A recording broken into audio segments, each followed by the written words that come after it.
अस्सलाम वालेकुम friends, brand unique YouTube channel में सब दोस्तों को खुशामदीद। आज रिव्यू के लिए जो सी मैं आइटम आप दोस्तों के लिए लेके आया हूँ वो है USB LED।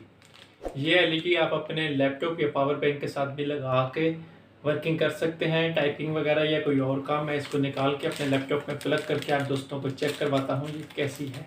और इसकी बहुत अच्छी लाइट है। इसको मैं ओपन करके आप दोस्तों को चेक करवाऊँगा। ये देखिए फ्रेंड्स,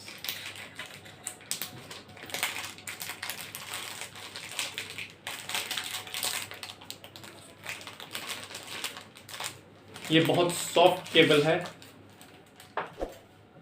और इसको आप जैसे मर्जी बेंड भी कर सकते हैं। जिस लोकेशन पे आपको चाहिए उस लोकेशन पे आप इसको बेंड कर सकते हैं। ये देखिए, मैं आपको अपने लैपटॉप में प्लग करके चेक करवाता हूँ।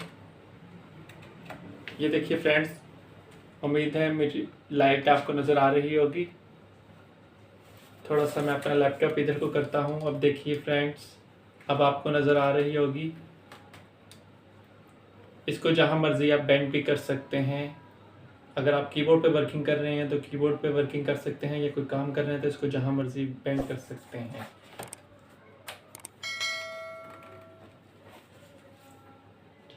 उम्मीद है फ्रेंड्स ये आपको बहुत पसंद आई होगी। Thanks for watching. अल्लाह हाफिज़। इंशाल्लाह आप दोस्तों से किसी और नेक्स्ट रिव्यू में मिलता हूँ।